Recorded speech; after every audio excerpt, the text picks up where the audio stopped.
Jeff Hinton, the godfather of AI, has proposed a really interesting solution to the existential threat of AI superintelligence. Right? If AI is way smarter than us in the near future, why would it ever do what we want it to do? It's going to do what it wants to do because it's way, way smarter. That's an interesting problem to have, and something we have to figure out pretty quickly. Well, his idea, which I'll explain in a moment, gave me an idea. I think a lot about AI for learning, especially for English learning. But let's say learning in general. We think of AI as, right now, I think a tool that we use. And that tool, generally speaking, keeps getting better and better. But will it always be a tool? That's the question that I want you to have rattling around in your brain. So how could you make sure that AI superintelligence is not a terrible thing, that it's nice to us? How could you do that? Are there any examples where you see a very intelligent thing being person taking care of a much less intelligent thing being person? Well, yeah, mothers and babies. The mother is much smarter than the newborn baby, and yet, I've seen it firsthand, the mother is willing to sacrifice so much time, energy, resources. I think that's true of fathers too. Certainly, if my son wants to go outside and I don't really want to, we're probably going to go outside. But it's especially strong for mothers, the maternal instinct. Most of the AI experts believe that sometime in the next 5 to 20 years, we'll make AIs that are smarter than people, and they'll probably end up much smarter than people. And there's very few examples we know of smarter things being controlled by less smart things. In fact, pretty much the only example we know is a mother being controlled by her baby. To make that happen, evolution built maternal instincts into the mother. And if we don't do something like that with these alien beings that we're creating, we're going to be history. How hard is it from just a technological perspective to actually build motherly instinct? I mean, is there an example of that being done at all, or has that happened at all? The only real example we have is evolution. Evolution obviously made a pretty good job of it with mothers. People haven't been focusing on that. They've been focusing on making these things more intelligent. But intelligence is just one part of a being. We need to make them have empathy towards us. And we don't know how to do that yet. But evolution managed it, and we should be able to do it too. So you have a situation where, because of the instinct that mothers have, a much less intelligent person, in this case, is able to convince a much more intelligent person to do what it wants, basically. Give me milk, take care of me, make me burp when I need to, change my diapers, etc., right? Well, that's a really good example. So Hinton's idea basically is to copy that. In the training process, we have to instill a maternal instinct. Now, how exactly that gets done, he doesn't know. He's not so clear on. But that's the basic idea, and it makes sense, right? That would be a case where this super intelligent AI wants to take care of us, of me, a much less intelligent creature. Why would it do that? Well, there's no logical reason, but it wants to. It has the instinct to do that. Just as mothers, it's not really logic that makes mothers want to take care of their babies, it's instinct. It's just there. You can't deny it, right? It's very strong. Now, quickly, as I was researching this, I wanted to look at it from a different angle. So sometimes what I'll do is I'll put a PDF or an article link into Notebook LM to make a podcast. But those are very limited, and I get tired of them pretty quickly, to be honest. It's the same two people every time. Yeah, today we're gonna California voices, right? Yes, that's right. Yeah, okay. That sort of, it gets on my nerves a little bit. They talk about things in the same way every time. Well, I wanted to check out another way of doing this, and so I tried Skywork. Now, this is really cool. This is an agentic tool, and they're sponsoring this video. But I want to be clear, I wouldn't choose a sponsor just because it's a sponsor. I reject a lot of sponsorships. I chose this. In fact, I'll be totally honest with you. I was playing with this to kind of test it out, and the podcast feature blew me away. It is better than Notebook LM, without a doubt, and I will show you. It is very cool. So I'm recording this without knowing if they're actually going to sponsor this video.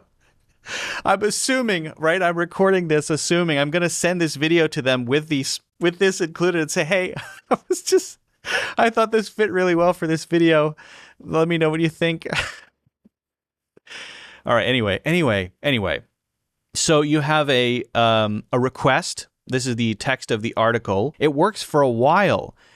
So it's actually thinking about what you're trying to do rather than just saying, bleh, here's a thing, here's a podcast to listen to. You specify what kind of podcast, the voices, everything, and it kind of produces it until it's a finished product, right? I didn't give many requirements for the first version. So listen to the first version here and let me know what you think. This Hello is pretty cool. And welcome to today's episode of Future Learning Horizons. I'm Michael, and today we're exploring a fascinating concept that could revolutionize how we think about AI, particularly in education and language learning.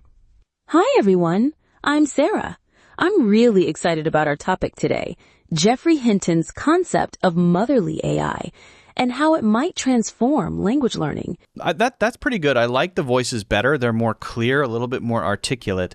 But I wanted to try something. I wanted one person to have a British accent, and I wanted an extra layer. I wanted one of the speakers to use idioms, and then the other person, still talking about the same article, the Hinton article, and then the other person, while talking about the article, to bring up the idioms and say, hey, you said this, what does this mean? So my request was to have one person have a British accent to make it a bit more conversational and then use some interesting idioms. The other then asks what they're all about. Okay, this kind of blew my mind. And this is just one simple request. Hello and welcome to today's podcast. I'm Dr. James Bennett, and today we're diving into a fascinating concept proposed by AI pioneer Geoffrey Hinton, the idea of motherly AI. It's absolutely going to knock your socks off. Hi everyone, I'm Sarah Chen. James, did you just say this topic will knock my socks off? What does that expression mean? Sorry about that. It means something that's extremely impressive or surprising. So impressive it could figuratively knock your socks right off your feet. And I do think Hinton's concept is rather revolutionary. Okay, well, anyway, check out Skywork. If they agree to sponsor this video, we'll see. In the link in the description, it is a very cool agentic tool. All right, back to the video. Now, this then made me think of how we right now learn with AI. It's very tool-centric. Tools, prompts. You as the learner are in charge, and you're doing what you do. Let's say practicing English, preparing for an exam, whatever, IELTS exam.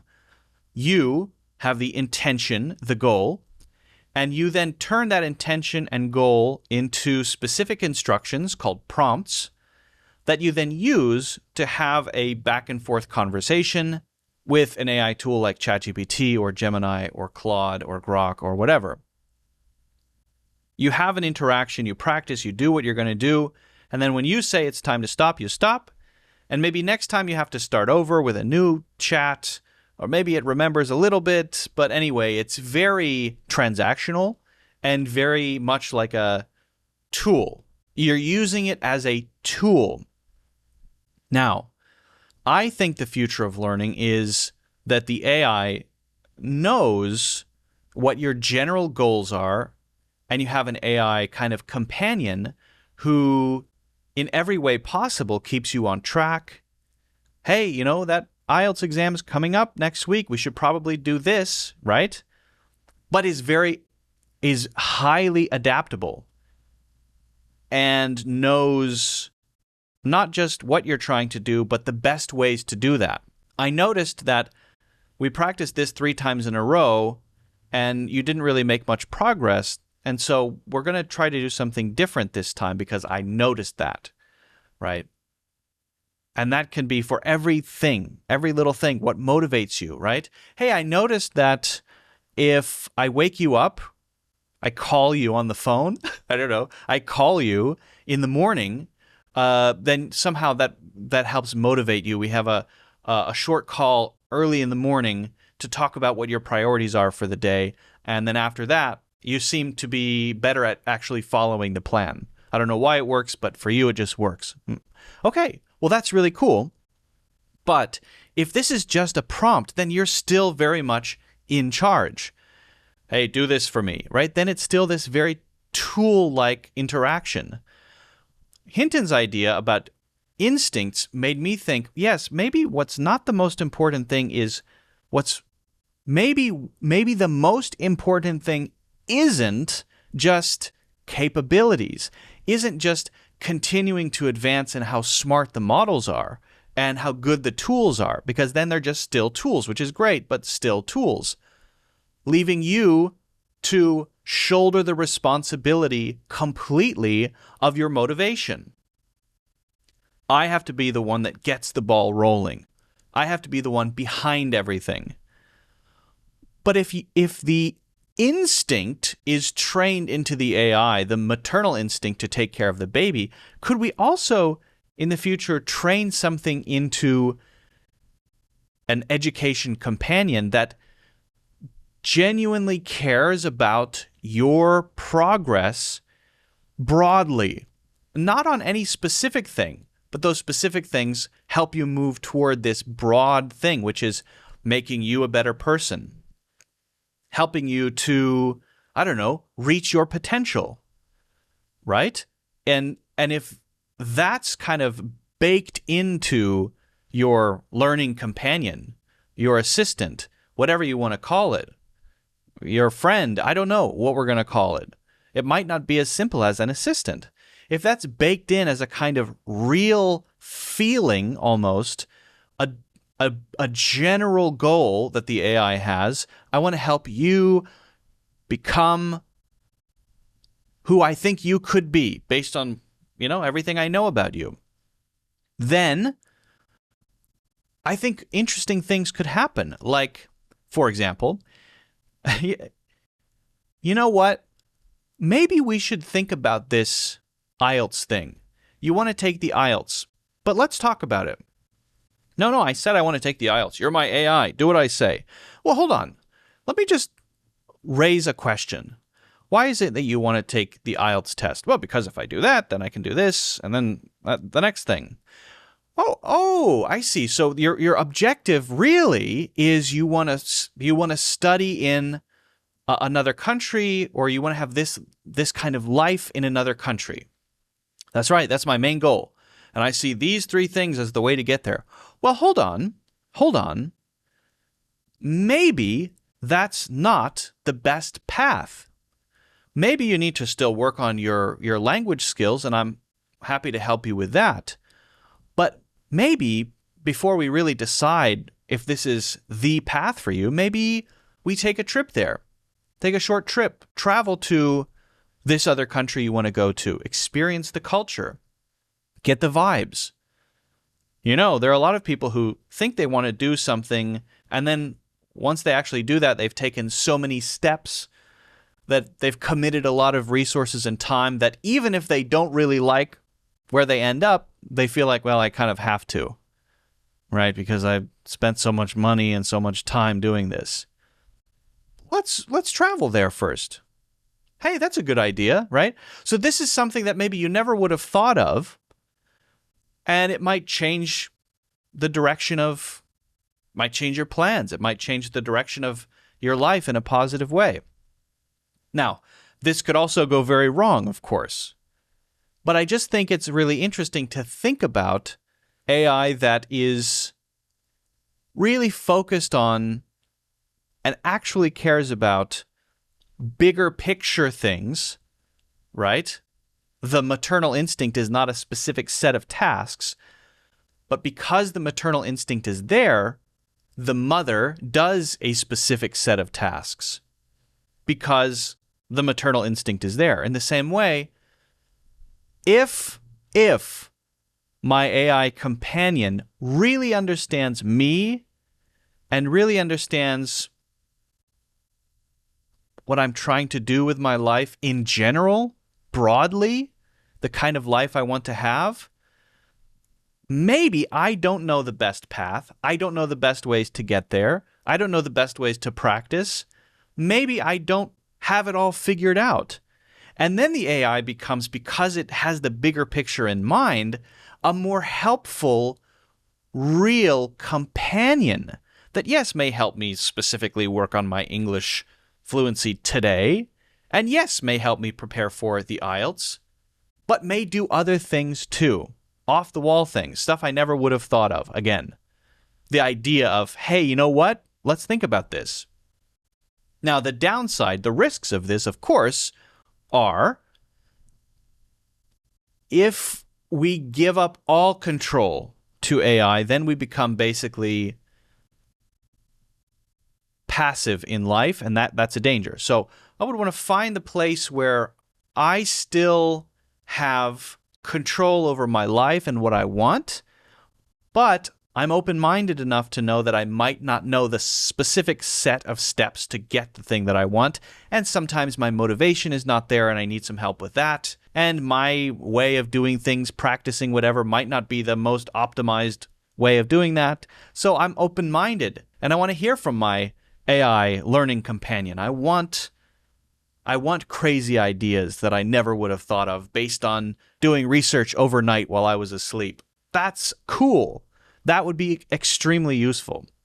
So anyway, I was just thinking about this after reading. It was an article based on a conversation with Jeff Hinton, and I thought that concept of training maternal instinct feels totally right. Like that might be the only way to really make sure that AI is actually helping us in the future when it's far smarter than we are. And in the same way, giving our companions bigger picture objectives that adapt because our companions actually feel somehow a sense of caring toward us, that would be, I think, the right path, the right way to go. Of course, it's still very speculative, but let me know what you think. Would you want to have a companion like this, or is that too much power for an AI to have in your life?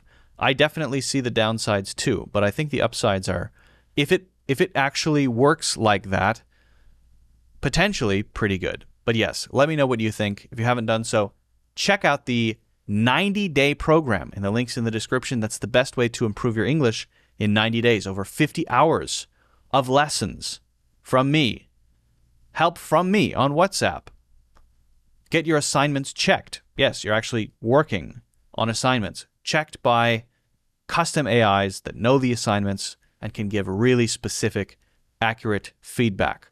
And if you're not happy with your progress after 90 days, you can get a full refund. So check that out in the links in the description. Like button and subscribe, and I will see you in the next one.